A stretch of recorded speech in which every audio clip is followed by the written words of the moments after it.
はそんなにしょっちゅうやるわけではないんですけれども、多分皆さんの方が朗読慣れてらっしゃるかもしれませんが、今日は30分いただきましたので、短歌の連作を3つほど読みたいと思います。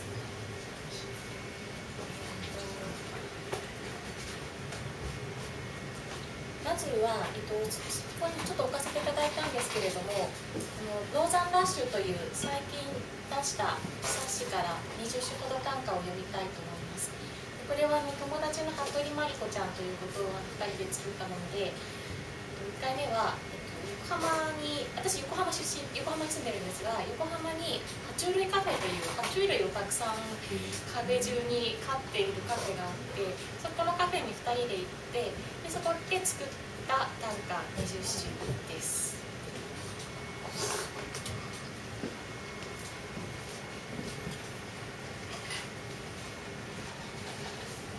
脱ぐと川、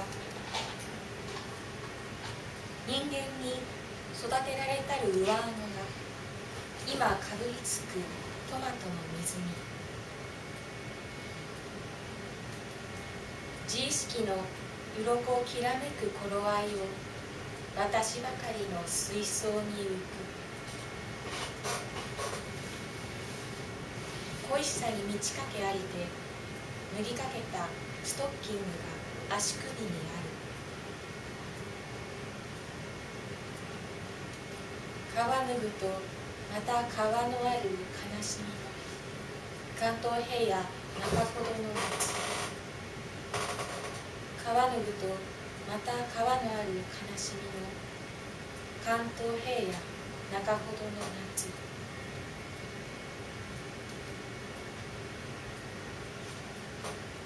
友達の恋の経過を聞きながらたまに笑ってしまってごめん。皆さんはいつも楽しそうだから悩みは相談できる。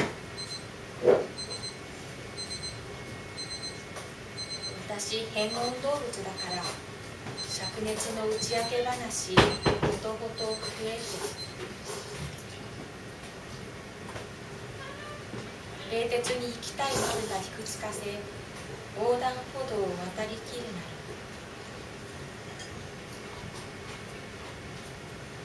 遠ざけられている昼のスーパークールビズ胸の脇、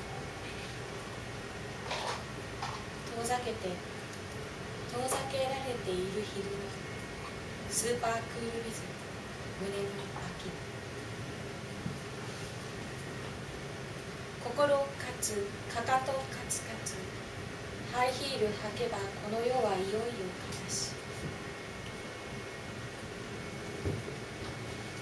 爪の間にたまった砂の重たさよ、友達一人減り二人減る。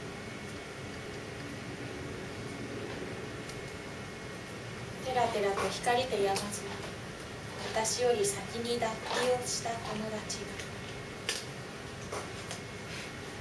が、友は薄く口開けながらゲラ釣りのかっこ笑いを片っ端から消す。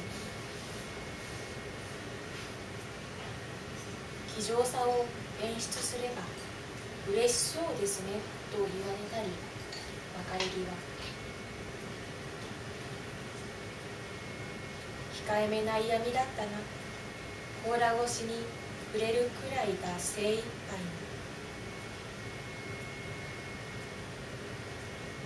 初めから逃げているのと同じです。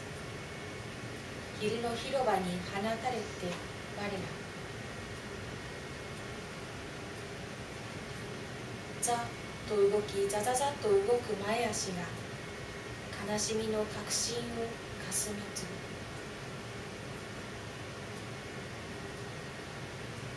この床は亀が行くから滑り止め施してある。行きなさい亀。眠りたくなって眠って目が覚めて食べる排泄する歩き出す。拝むように右手左手近づけて、トカゲは今日の電話が欲しい。拝拝むように右手左手近づけて、トカゲは今日も電話が欲しい。ヌルと川でした。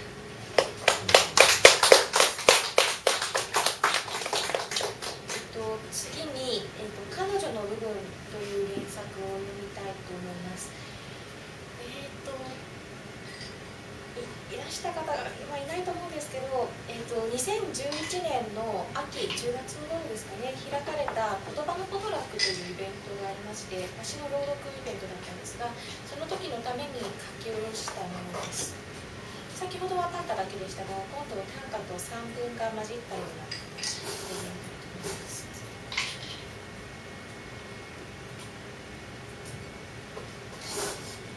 彼女の部分。姉の右の耳には穴が開いている。もちろんおしゃれで開けたわけではないが、かなり目立つ穴なので、彼女を他と区別するとき、人は大抵耳のことを言う。姉は1977年生まれの34歳。私より3歳年上だ。年が近いので親しみを込めて姉と呼んでみたが、実のところ私と彼女の間に血縁関係はない。彼女の名前はダヤ。インドから来た。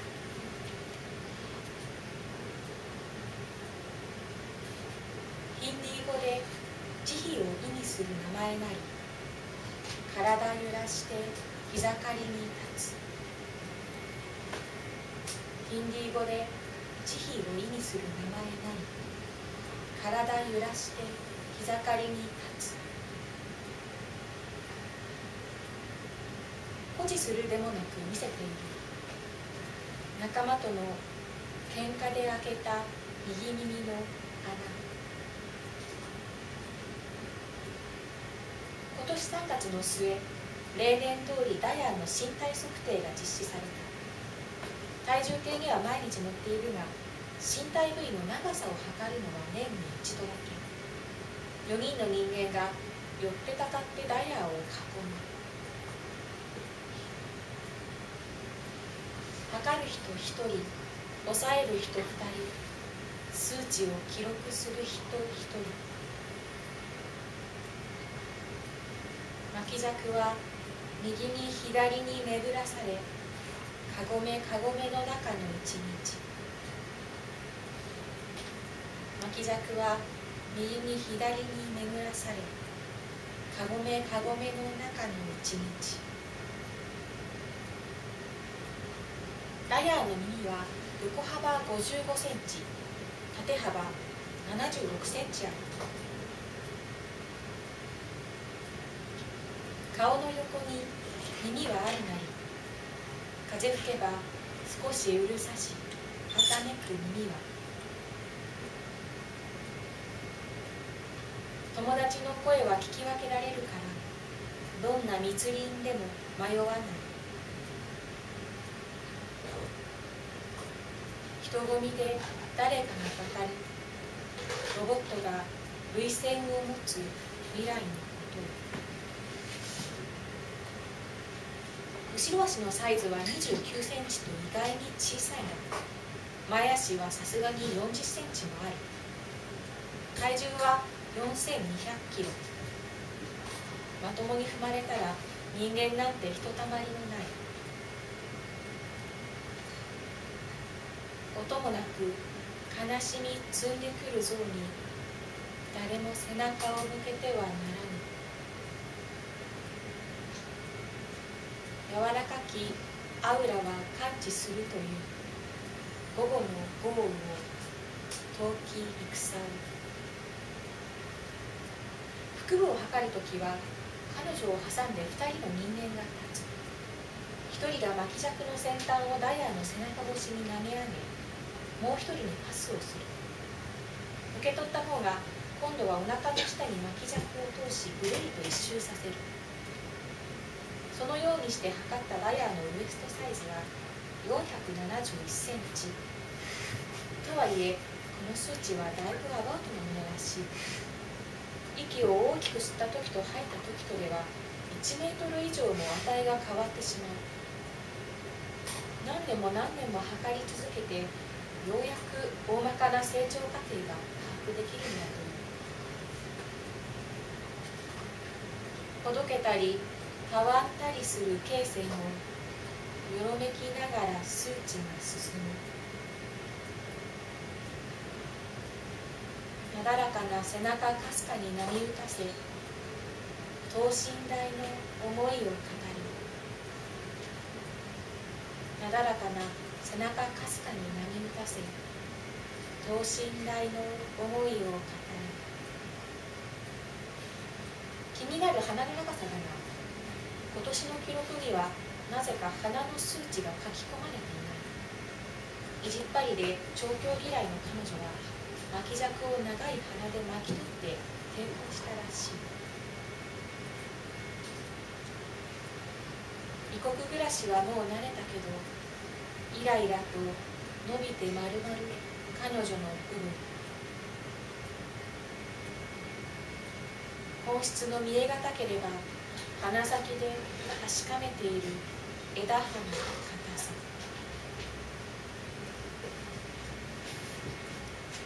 インドの有名な寓話にこんなのがある。目の見えない子供たちが初めて象に触る。足に触れた子は柱のような生き物だと述べ、鼻に触れた子は木の棒のようだと述べ、耳に触れた子はうちわのようだと述べる。言い争う子供たちを教師がいさめている。お前たちは皆少しずつ正しく少しずつ間違っている。象という生き物は柱のようでもあり、棒のようでもあり、うちわのようでもあるのだ。そんなことを思い出しながら、私は今柵の向こうのダヤーを見つめている。その柱のような足、うちわのような大きな耳。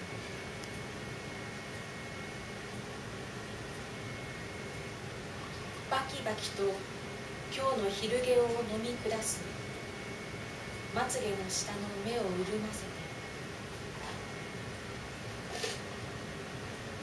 世界地図のような表皮を晒しおり、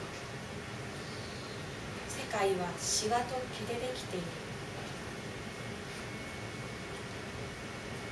水のごとく砂巻き上げてまき散らす楽しい一人遊びの時間。空光大和に飛散するものを吸って成長する私たち。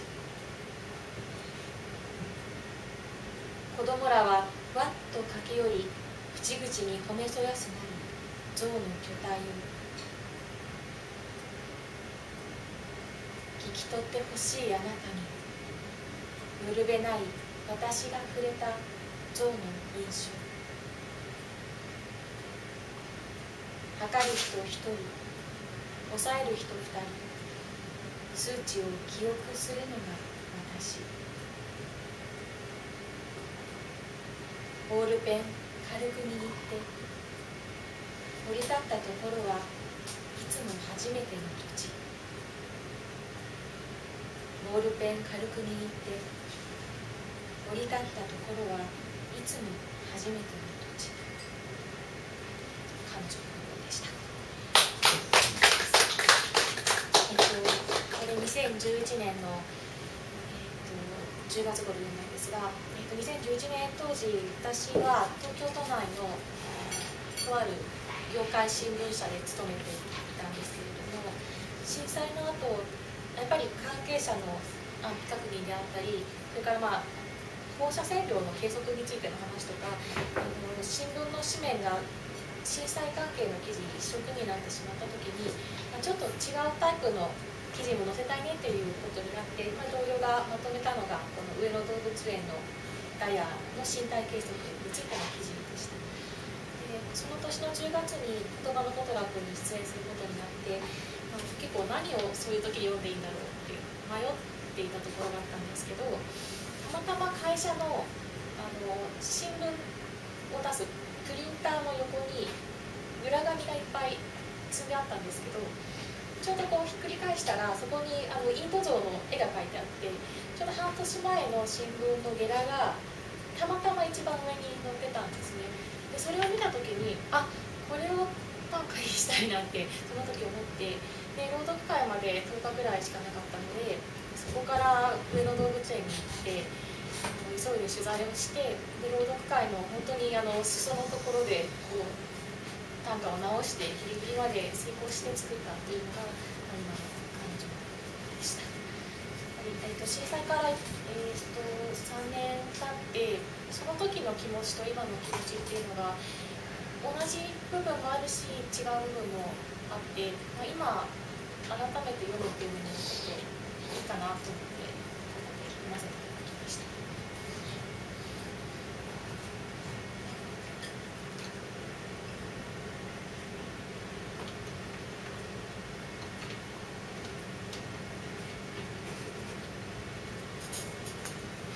では最後に「物語集」というシリーズを読みたいと思います。この物語集というのは短歌の最後の部分に「話」という言葉が全部ついているというシリーズで、これまでも活版のカード集のような形でちっちゃい作品集を出したり、あと歌集の「離れ島」という歌集にも一部分入っているんですけれども、今回読ませていただくのはその歌集に入っているのとは全く別のバージョンで、2011年の3月の15日から4月の24日までツイッター上で1日1ずつつぶやいていたものです。もう本当に毎日即興のように作っていたものなので、すごくクオリティが低くて歌集にはほとんど入れられなかったんですけれども、この頃そのツイッターは今は結構頻繁につぶやいてますけど、本当に1日1回短歌をつぶやくことだけに使っていて、その時のなんていうか気持ちっていうのが不思議と織り込まれたような短歌になっているのかなと最近読み返して思いました。で今日はその時の短歌と一緒にツイッター上に発表した日付と、あと別の場所に公開していた日記の一部などを交えながら読んでみたいと思います。クオリティは低いので聞き流していただけると嬉しいかなと思います。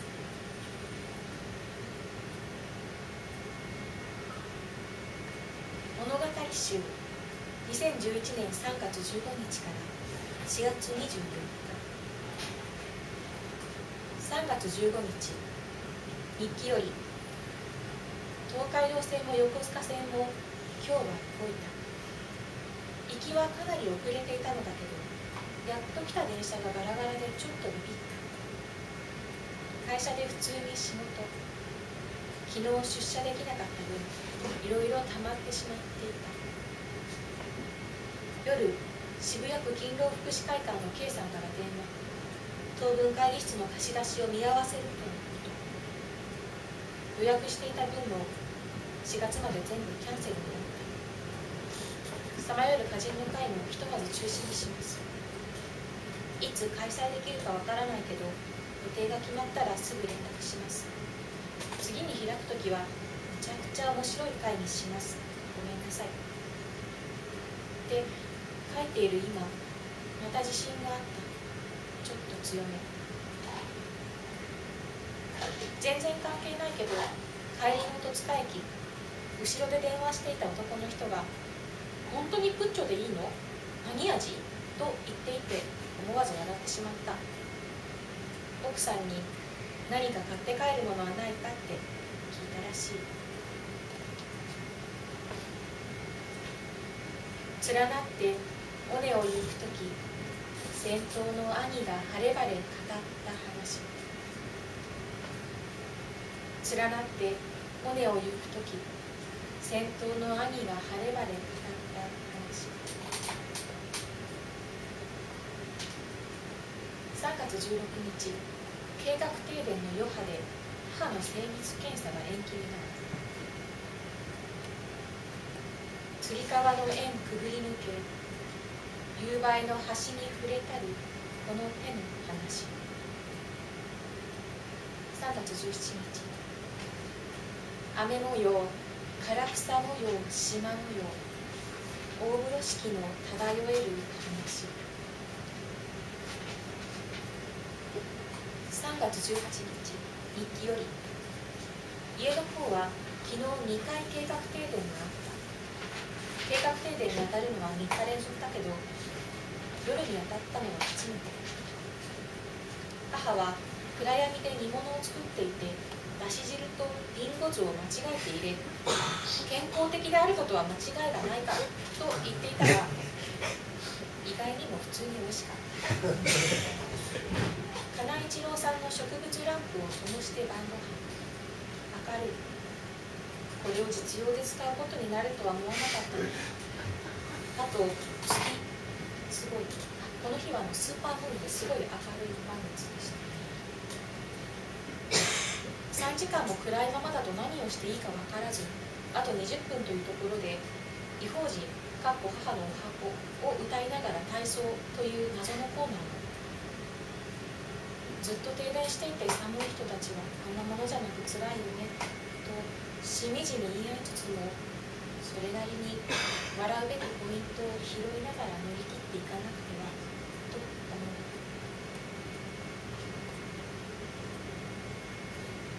月明かりにかざした文字がロンドンであったと、旅の男の話。月明かりにかざした文字がロンドンであったと、旅の男の話。3月19日、歯磨き粉巻けば歯ブラシ生えてきて、春には花が咲くという話。3月20日、白熊の背中に募る粉雪のかすかな震え見ている話。3月21日、壁のシミが馬の形に育ちゆき、家主の夢を脅かす話。3月22日、マジックの種を暴いて回りたる男の声の枯れゆく話。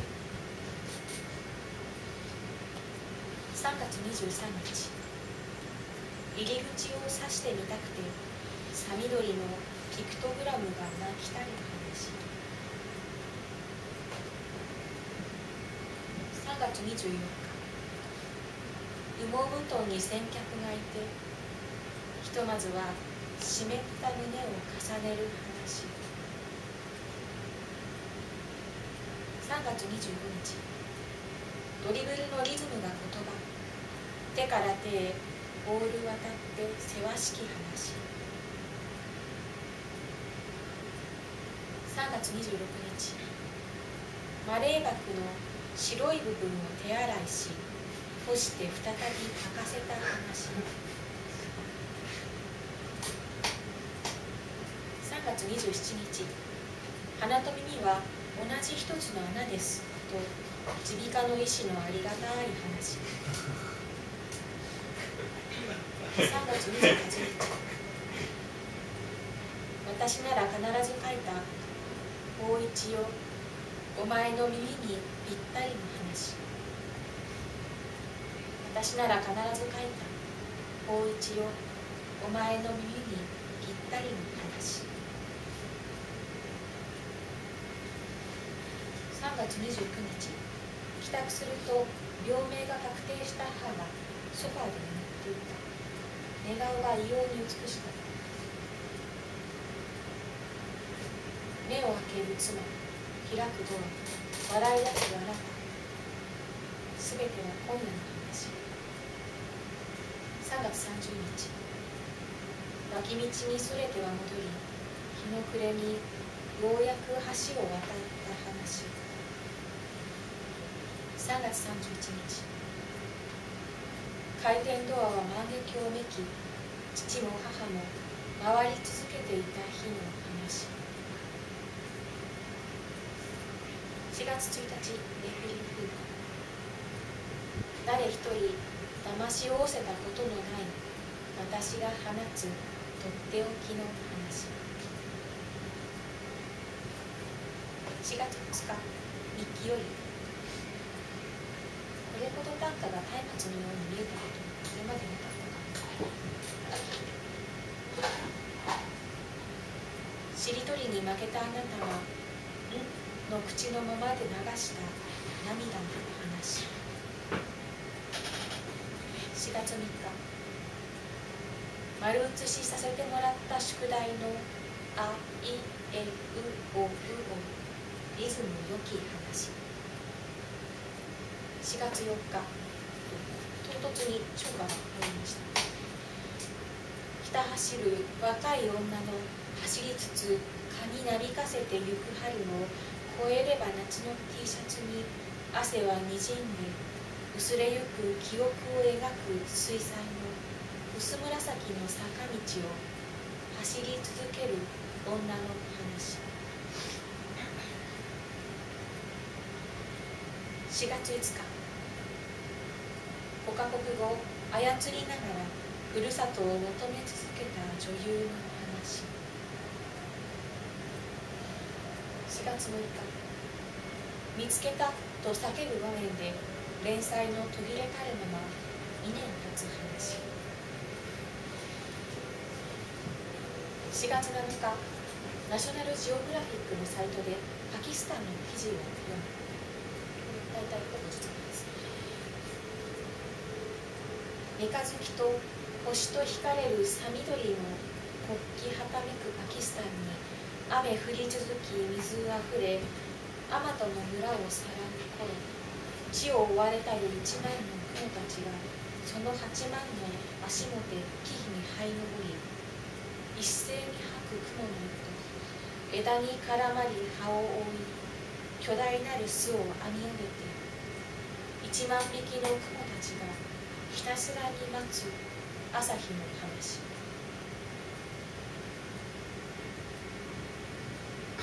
4月4日、否定すればするほど恋であるような桜の下を行き交う話。4月9日、仕組まれていたと知りたる後のなお鱗のように輝く話。4月10日、大井学さん特製の手料理、どれも絶品。カラカラに干したしいたけ混ぜ込んだおからカラカラ食べたる話。4月11日、これは母が子供の頃隣の家に住んでいた人の話。酔っ払って連れ帰りたるさとちゃんを焦然と返しに行く話。さとちゃんっていうのは薬局の前にいるオレンジの酔っ払って連れ帰りたるさとちゃんを焦然と返しに行く話。4月12日、東京の指揮官というのはいざという時に10階まで駆け上がらなければいけないと出馬表明していた人が結局再選したが、やはり会見に覇気がない。10階まで担ぎ上げ腰みこしから土くれこぼれ山ざる話。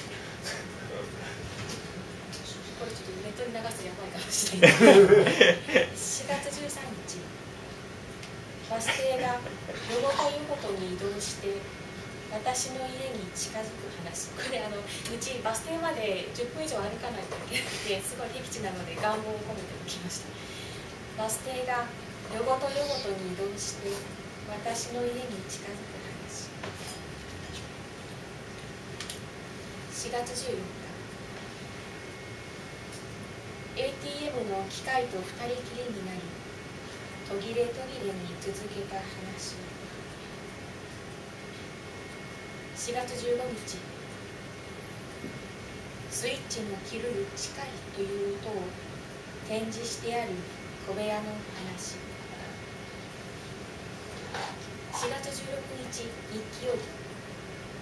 昨日は久々に定時退社し、銀座まで歩いて伊東屋で開催中の内林武さん都市の幻影展へ。運よく内林さんご自身もいらっしゃって、個一個説明してください。オブジェの引き出しを30回ぐらい延々開け閉じしたり、引き出しを開けるとカチッとスイッチが入ってラジオが鳴るのだ。持ち上げると明かりの灯る鉱石オブジェをニヤニヤ笑いながら試しまくったりする誠に怪しい客にも動じることなく、というか内林さんもギャラリーの係の方たちもみんな私以上に楽しそうなのだった。仕事などで割とめいっていたこともあり、まっすぐ帰ろうかなと思っていたのだけど、行ってよかった。栄養は大事だ。テンションが上がりすぎて木村屋総本店のアンパンを7個も買ってしまった。一本のトランペットで作りたる100の指輪を売りに出す話。一本のトランペットで作りたる100の指輪を売りに出す話。4月17日、座布団の上の起伏よ、江戸言葉駆使して語る浮世の話。4月18日、直流を習い、翌週交流を習い、翌週愛し合う話。4月19日、母入院。カーテンで隔てられたる隣国にいびきの王が寝ている話。4月20日、普段は母に頼りっぱなしだが、意地のようにきっちり晩ご飯を作り、父と2人無言で食べる。キャベツベーコン、キャベツベーコン、煮える間に溶けて消えたる怒りの話。4月21日、天敵の点膨らみて球面にごちそう映る夢を見た話。4月22日、母の手術後、切り取った部分をすみません、手術ってすごく言いにくくて言えたなと思ったら次で噛んじゃいました。申し上げます。4月22日、母の手術後、切り取った部分を見せてもらった。ミニチュアの兵士の胸にミニチュアのハートを描いた兵士の話。4月23日、触れたりしぼんだりするサイコロを振っては明日を占う話。触れたりしぼんだりするサイコロを振っては明日を占う話。4月24日、明日は母が退院する。いつかあなたに話してあげる。空耳を駆使して作り上げたる話。いつかあなたに話してあげる。空耳を駆使して作り上げたる話。ありがとうございました。イ